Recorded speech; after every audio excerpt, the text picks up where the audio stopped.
Good morning. Can you hear me? Am I on?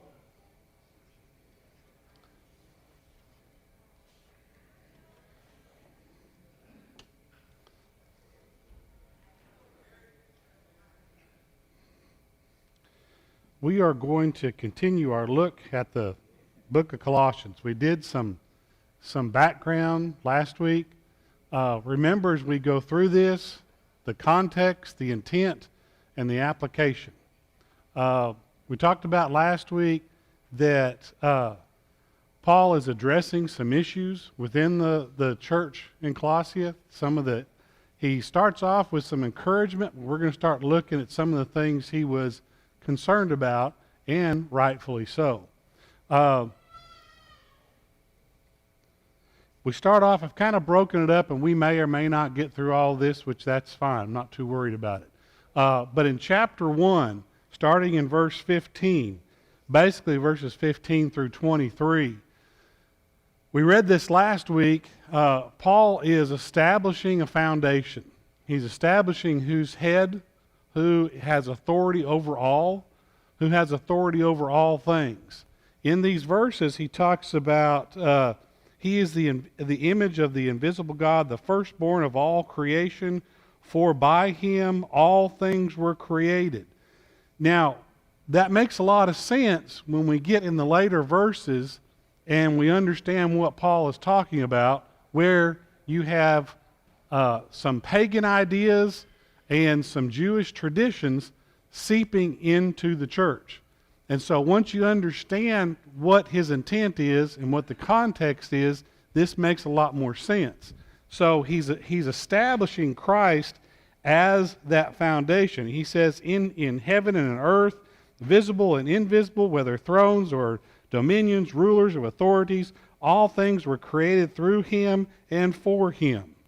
So that sets your foundation. Christ is over all. There's none above him, and he later makes the application of this concept with the Roman family, which we'll hopefully get to today. Well, I'm going to make time to get to that. We'll have to skip if we need to. In the next set of verses, 18 through 20, okay, so in those verses, he's establishing the authority of Christ. Does that make sense? Everybody's on board with that? Okay. In the later verses, he talks about, and he is the head of the body of the church. He is the beginning, the firstborn from the dead, everything he might be preeminent. In all these things, God was well pleased to dwell through him to reconcile to himself all things, whether on heaven, whether in earth or in heaven, making peace by the blood of his cross. So again, he's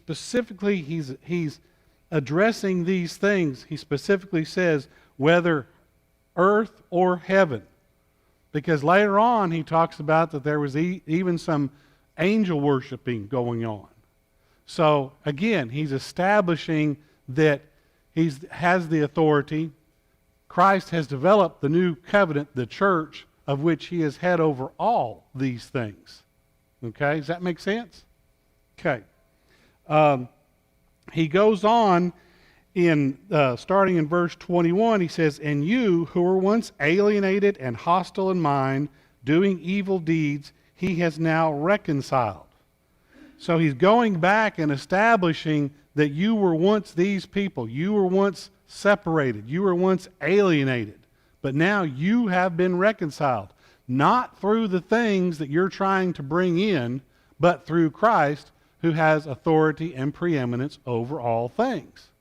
He goes on to say, which is interesting, in order to present you holy and blameless, this is in 22.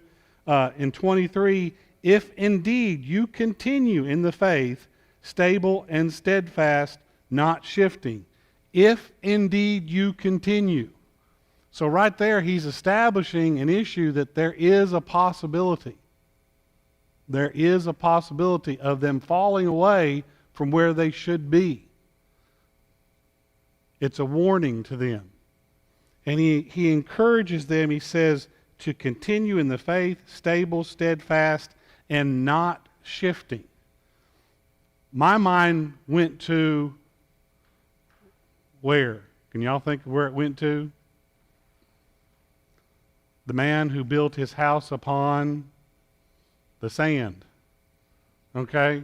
You build a house upon sand, it is not going to be stable, and it is going to shift. When we build our homes, our houses, our faith upon the rock, which he has established in these previous verses, is the foundation and is the authority, we will be stable and we will not shift if, again, the same thing applies to us, it says here, if indeed you continue in the faith. You can apply that to ourselves. If we indeed continue in the faith, if we continue to be steadfast in the foundation, the authority that Christ has established, we too can have that same reward. But when we start to drift, we start relying on ourselves. And so in these verses, he's setting up this foundation which allows him to move forward in what he's trying to get across to them. But in these verses, again, it's that basic idea of setting up the preeminence of Christ. And again, just real quickly, the reason he has to do that is because of what's going on, or the fear of what is going on within this congregation, which we can learn from as well. Now, go to the next set of verses. It starts off in chapter 2. And there was a statement in there that caught my eye that I want to discuss. It's chapter 2, verse 4. And Paul has continued his thought process here, but starting in verse 4, he says, I say this in order that no one may delude you with plausible arguments.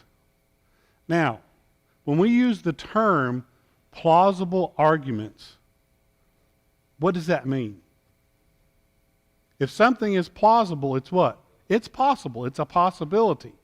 Now, are you going to listen to someone of whom you have no respect for? You know, somebody walks in this morning and just walks in and stands up here and starts just babbling and going on. Are we going to listen to that person? Are we going to give them any account or plausibility on what they're saying? I hope everyone says no. Okay?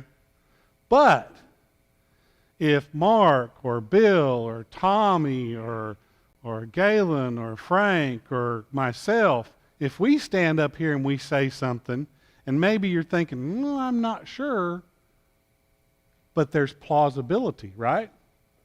Ryan's teaching a class, which he always does an excellent job, but if he says something and maybe it's a little off center, or it's a little turn and it kind of strikes you funny, and initially you think, well, I don't know about that, but Ryan's a sharp guy. He knows what he's talking about, so maybe I need to consider it. So what this tells us by using this statement of a plausible argument is Paul is telling us that these problems are coming from within the church. These issues that they're experiencing are not an outside force standing on the street corner or someone walking in with a handful of pagan ideas or Jewish traditions and trying to bind it upon this congregation. This is someone within the congregation who is trying to bring these things in because it's plausible. And Luann and I were talking, we drove in, we visited the kids yesterday and Friday, and we were driving in yesterday afternoon, and we were discussing this and talking about the idea of where Paul had to have been at this point. And I think probably, in my mind, his mindset of using this term, a plausible argument. There had to have been some fear on his point, because who was formerly known as Saul, but who was Paul? What's his background? Yeah, he was a Christian killer. Was Saul an educated man? Yes. And we know from some of the classes that Ryan has done and his experience in his traveling that the Jews know their history, right? They know their Old Testament history. They know the stories. They know what has occurred. So Paul knows these traditions and these ideas, but I can't help but think that one of the things that might have possibly flashed through his brain was Hezekiah and Manasseh. Y'all remember what happened with them? Hezekiah in 2 Kings, it talks about him being a king who followed God. He did great things. He did wonderful things. He was a man who followed after God, right? Right, Frank? Right, Ryan? Okay, I got my two guys. They're saying yeah, so I feel good. What about Manasseh? And who was Manasseh? Was Hezekiah's son. And what does 2 Kings talk about him? What did he do? He worshiped Baal, brought in the Asherah, sacrificed, if memory serves. Didn't he sacrifice his own son? In the Old Testament, now whether it's literal or figurative, it says literally that the streets of Jerusalem ran red with blood because of him. Because of the awful things that he did. Now I can't help but think that part of that's going through Paul's mind. In one generation, from a father to a son, what happened? Disaster.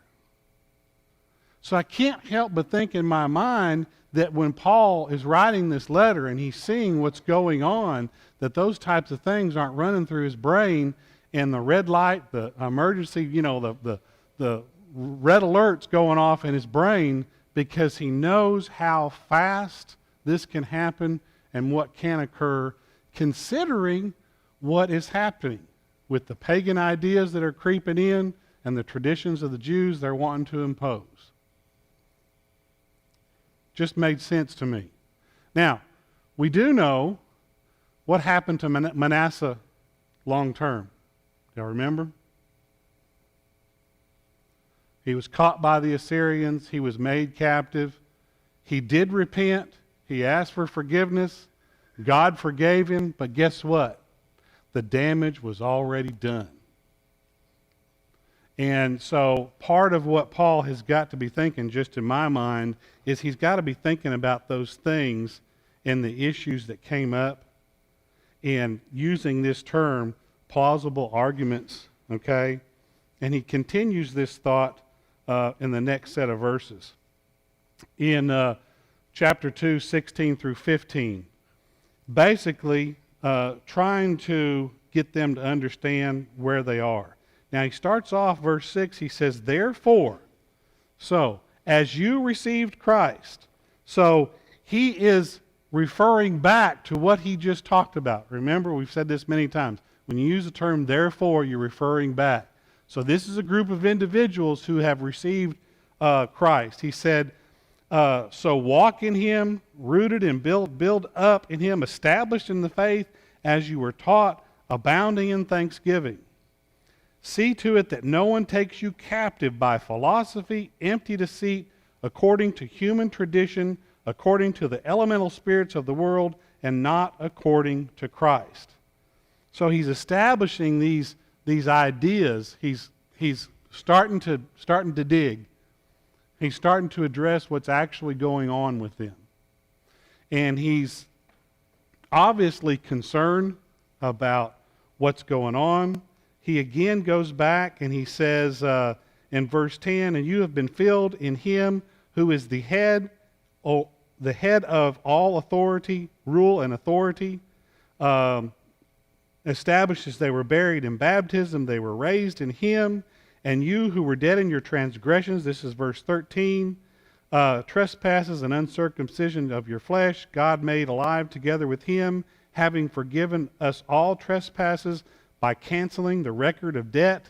Now that term, or utilizing that term record of debt, is something they would be familiar with. The Roman and the culture use that all the time. Basically, everything that had been held, when someone took care of or canceled your record of debt, everything that you had against you financially, I owe Matthew $100. He comes up and says, I want 120. No, just kidding. He comes up and he says, hey, Don, don't worry about that $100. Just forget it. Don't worry about it. It's good.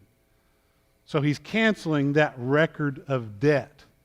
So it's something it's a terminology, it's a phrase, it's a key phrase that the audience to whom he is speaking to would instantly identify with.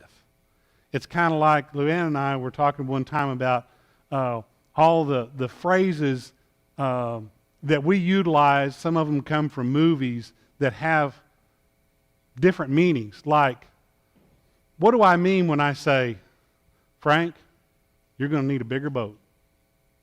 What does that mean?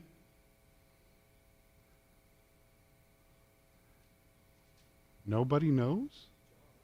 It comes from Jaws, but what does it mean? Exactly. Exactly. And that could be, you're trying to do something. You're trying to move something. You have the intent to get something done. And someone can say, you're going to need a bigger boat. Basically, what you have is not sufficient to get the job done, is what it's saying. And so in this context, this idea, this statement of canceling of the debt, record of debt, they identify with and they know what he's talking about, so it does apply to them.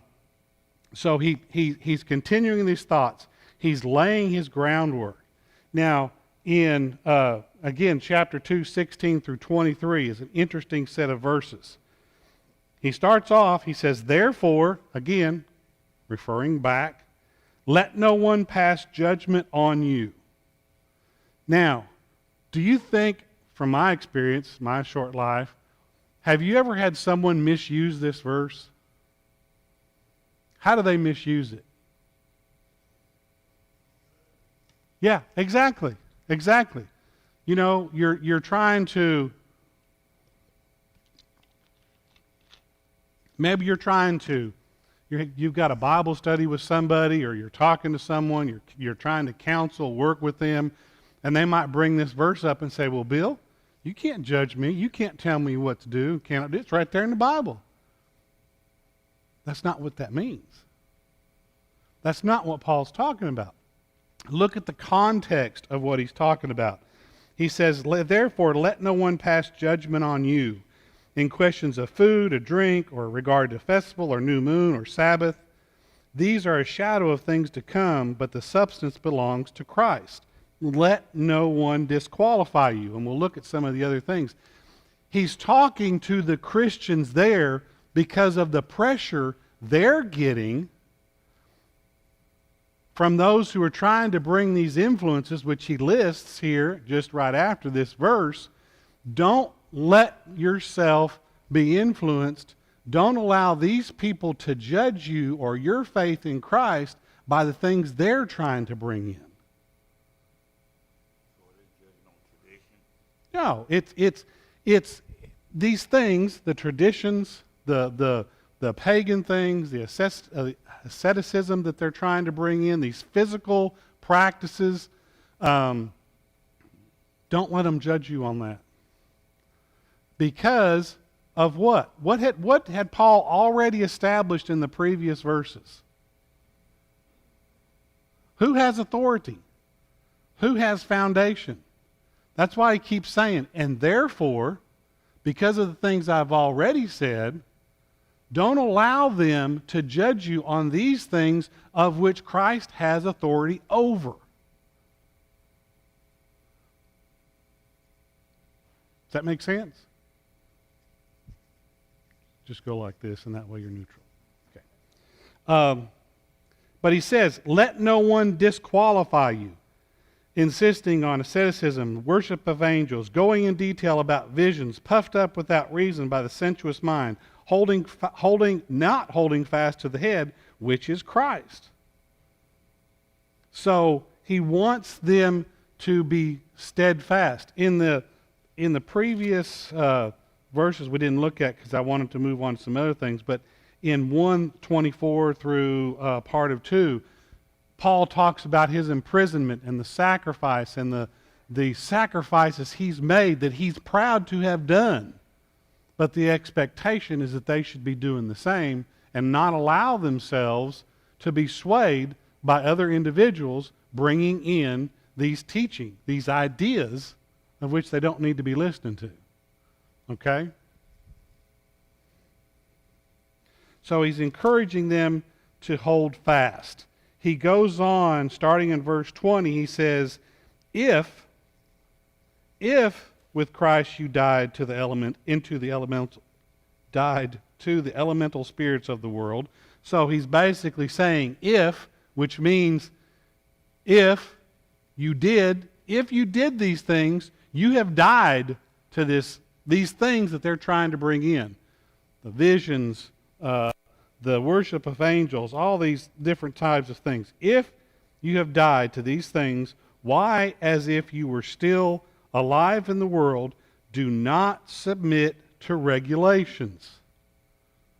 Now, in my mind, the previous verses are talking about a lot of some of the pagan stuff. This, what does he say? Do not submit to regulations. Do not handle. Do not taste. Do not touch. Referring to those things that all perish that are used according to human precepts and teachings. These indeed have an appearance of wisdom in promoting self-made religion, asceticism, severity to the body, but they have no value in stopping the indulgence of the flesh. So all these things that they're bringing in, and we talked about some of the things in society today, maybe wearing plain clothing or abstinence, or we even talk about, and you'll see some of, especially I was thinking the Hindu religions and things like that, where they do the big needles and pins through their face and their back, and some of them beat themselves with whips and chains and all of this stuff to somehow, it's supposed to bring you closer to God, to your Maker. And Paul's saying, no. These things are over here. They're shadows. He continually reminds them over whom has authority, which is the Christ, over all these things. And he's trying to get them to see. We talked about last week that probably some of the things that were trying to creep in were, we need to keep things in the Torah. We need to keep, some of the sacred days. They need to continue to practice the physical circumcision. All these things they were trying to bring in. And we talked about last week how we can understand that. If you've ever traveled around the country and you go to another Church of Christ, you walk in, what do you expect? Services start, right? Sometimes you'll have announcements before, sometimes after, but after the announcements are done, we have what? Normally 3 songs. We have a prayer, have a scripture reading, one more song, then sometimes, depending, the song leader, before he sits down, will give you the number for the invitation song. The speaker gets up, does his lesson. We have the invitation song. We may have announcements then we have a closing prayer, right? That's pretty standard no matter where you go. What if you go someplace, we got the Lord's Supper in there as too. Forgive me for forgetting that. But some people do the Lord's Supper at the beginning, some people do it at the end. But that's pretty standard. But what if you came in and they did the Lord's Supper right first? And then they had 2 songs, and then they had 3 prayers. We get set off. We get comfortable. Specifically, are you comfortable where you sit right now? I just about bet Mark and Sonia are right over here, you get comfortable literally where you sit. I remember one time when Luann and I, just after we got married, we went out to visit her mama at Strawberry, and we sat in the wrong pew. And we came in and we sat down, and one of the ladies came in and she walked in and she looked at us and she did this. And after a while, she came by and she looked at us. And a little bit later, she came by and She looked at us. After the fourth time, Luann said, have we taken your seat? Oh, no, honey, you're fine. But she wouldn't sit down. Until we got up and moved, and then she sat down. And, that is kind of silly, but we get comfortable. We get comfortable where we sit. We get comfortable with what we do. So we can kind of understand after hundreds of years of the Jews practicing these things, we all have comforts in our home. Some people plan out their wardrobes for 6 months in advance. I don't know. I do that. Not 6 months, but the night before. Yeah, just moving. I'm not blaming you. It's a comfort thing. One of my rituals at night is the day before, I find the clothes I want to wear, I hang them out, I put them where it's supposed to be, I get the coffee ready to go, get it. So all I have to do is hit the button in the morning. I have my rituals. I get up in the morning earlier than I probably need to pray and meditate and relax and think about my day. That's just comforting for me. But I'm not going to say, Alex, you need to do this every single day. So it's those different things, yeah.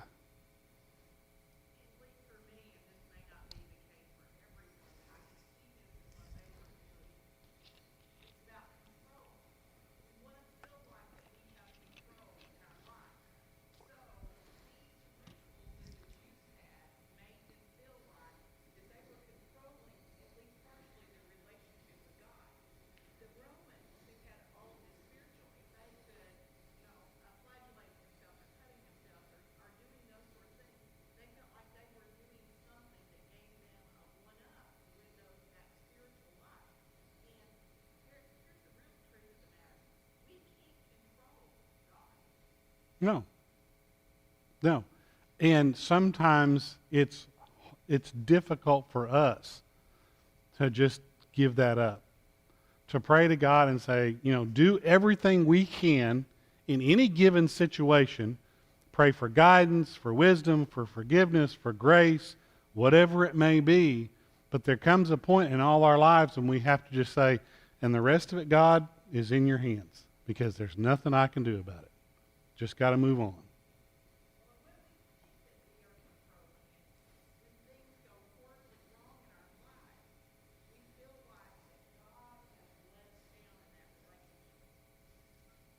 Yeah, we blame him. And so we can kind of understand to a certain degree, not condone what's being done, but we can kind of understand some of these ideas.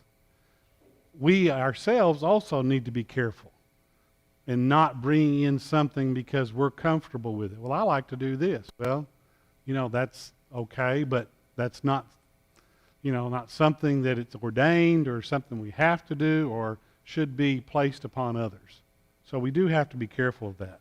Now, in chapter 3, he starts looking at basically the old and the new self. He's trying to bring into being focus and balance. In verse 1 and 3, he says, if then you have been raised with Christ, seek the things that are above, where Christ is seated at the right hand of God. Set your mind on things that are above, not on things of the earth. So again, he's coming back to that point that you have got to, when you run a race, your concentration, your vision is the finish line, right? Paul even talks about that, running the race. Okay? We've got to keep our minds on running the race and completing the race and getting to that finish line. And so he's encouraging them to set your minds on those things that are above, not on the things of earth that man, we were talking about this last night, and I've neglected to look it up, but I've heard it in many lessons. In the Old Testament where he tells them, you get a piece of wood, and part of it you chop up and put in your fire, and then this other piece from the same tree you just cut, You carve a little face in it and you sit down and worship it. What sense is there in that? God created everything. You're worshiping the created, not the creator. And that's the main point he's trying to get across to them. God, Christ, is the creator. Everything besides him, if we place any spiritualism into, we are worshiping the created, which is below Christ. And it's fruitless. It doesn't do anything for us. In verse 5, he says, "Put to death, therefore, what is earthly in you, sexual immorality, impurity, passions, evil desire, covetousness, which is idolatry," which Luann and I were talking. Isn't it interesting that oftentimes when we think of idolatry, we think of that piece of wood or a Buddha or some physical, the golden calf, whatever it might be, right? I mean, that's where my mind kind of goes to. When you think of idolatry, you think of something physical, tangible. But he says here, what are these things? Sexual immorality, impurity, passions, evil desire, covetousness, which are what? Idolatry. Those things can become idols in our lives. You know, power, money, greed. How many people in our society are driven by those things? You know, Bill Gates has got more money to burn a wet mule with, but he's still going to be held accountable in front of Christ when the time comes.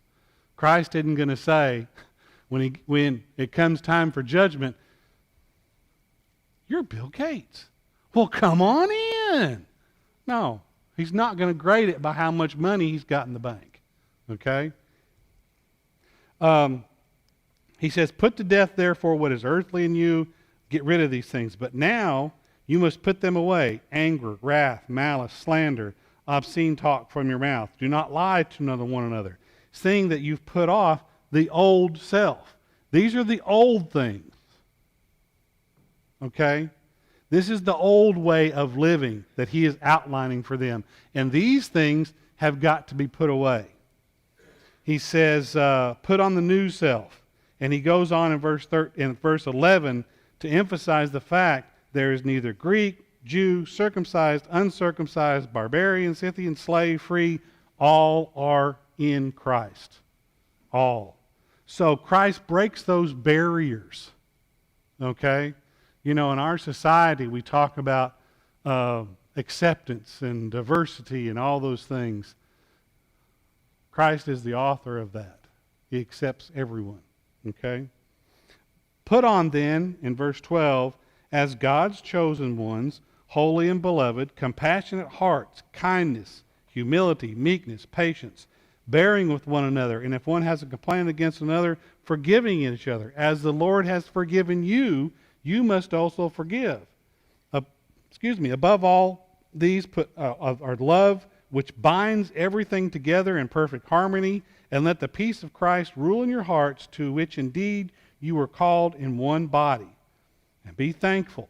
So, all these ideas, these concepts that probably were foreign to them, he's encouraging them to embrace, to engage. This is the new self. These are the things that you need to strive for, which are the same things that Christ has given us, right? All these things are things and attributes that Christ has for us. Going again back to that foundation, to the authority of which he has set forth in this context of this congregation that is allowing these things to seep in to the church. Okay? Does that make sense? Okay. So, now we talked about last week. How when for me, maybe y'all not so much, but I always found it kind of interesting in the flow, in the thought process in the book of Colossians. It almost seems like, you know, Paul's going along here, he's writing some good stuff, and then it's kind of like, oh yeah, and while I'm thinking about it, he gets into this thing about the Roman family. And I've always found that kind of curious of why he has done it. Well, remember, let's look at the context of which he's speaking. What is he trying to get them? He's trying to get them to understand what? The authority and the foundation of Christ. He's outlined in simple terms what they need to be doing. He's pointed out the things that they don't need to be doing, like worshiping of angels and all these, the observance of days and traditions and eat this and don't eat that. You know, you don't have to worry about having a kosher diet anymore. Don't worship angels. You don't have to beat yourself with a stick to get approval from the Lord. That's not the intent. Then he talks about this old and this new self. The old self of which you were once part of, which we were once part of, and we still struggle with every day. Anyone who says they don't struggle with a lot of their old passions and their old habits, I would contend they're not being honest with you and they're not being honest with themselves. It's a daily struggle, but that's why we have Christ to look forward to. Then he goes into this example. In this idea of the Roman family, and this is just me, I'm not an authority, but in my mind it clicked when I plugged it into the context.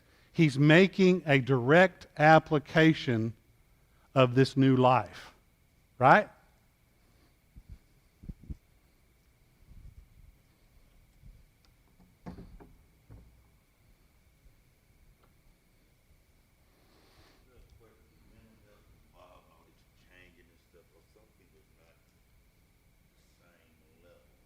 Could be, yeah.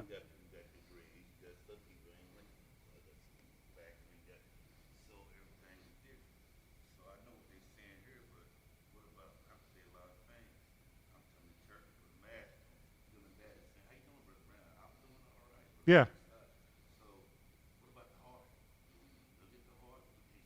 We can't see the heart. We know, we're told, we know a tree by its fruit.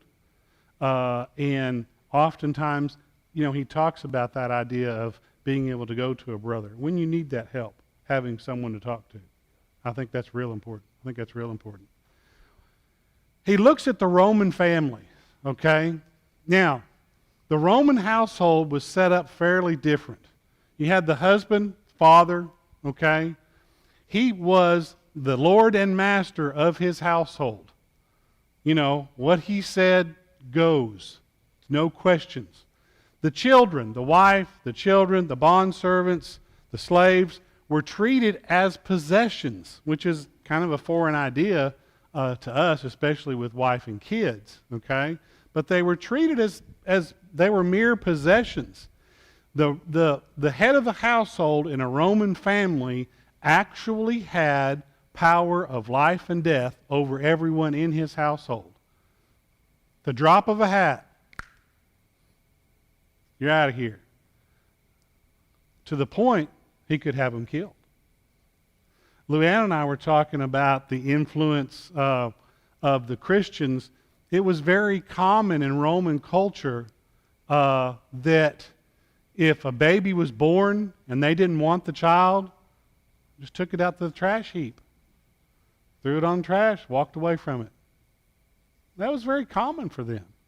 When Christianity came about and it started growing, it became well known to the Romans, the Roman society, that if you had a child and you didn't want it, where did they take it? They took it to a Christian family, and they put the baby on the doorstep because they knew, regardless of anything else, that Christian family would take care of that baby. Whether they wanted it or they could afford it, it didn't matter. They knew they could leave it with that family and the baby would be safe. So it's a different idea. But let's look at this real quick. Wives, submit to your husbands as fitting in the Lord. Husbands, love your wives and do not be harsh with them. Children, obey your parents in everything, for this pleases the Lord. Fathers, do not provoke your children, lest they become discouraged. Bondservants, obey everything. Those who are your earthly masters, not the way of eye service as people pleasers, but with sincerity of heart, fearing the Lord. Whatever you do, work heartily as for the Lord, not for men, knowing that from the Lord you receive the inheritance as your reward. serving the Lord Christ. For the wrongdoer who will be paid back for the wrong he has done, there is no partiality. Masters, treat your bondservants justly and fairly, knowing that you also have a master in heaven. So he changes the whole format. Christ is the head over all, not the Roman father or husband. Christ is the head over all. And as such, the husband and father has this relationship with Christ. And what we say, Christ, as Christ loves the church, so we should love our families, are the ones that we love, and treat them with the same love, respect, grace, and forgiveness that Christ has taught us with. Sorry, that's my 2-minute warning. So, the wife, children, the bondservants are no longer treated as objects, as possessions. They are treated with the same love and respect that Christ has treated us. Okay? As Christ loves the church. Years ago, when I was working with the congregation over at Central, and I wish I'd have gotten it or taken a picture of it, they had an old cassette tape machine. Do y'all remember what cassettes are? I'm not going real far back. It's not 8-track. That's ancient. That's collectibles. Yeah. But cassettes, the little cassettes, that you could use a pen to rewind. That was your rewinder, your resetter. Okay.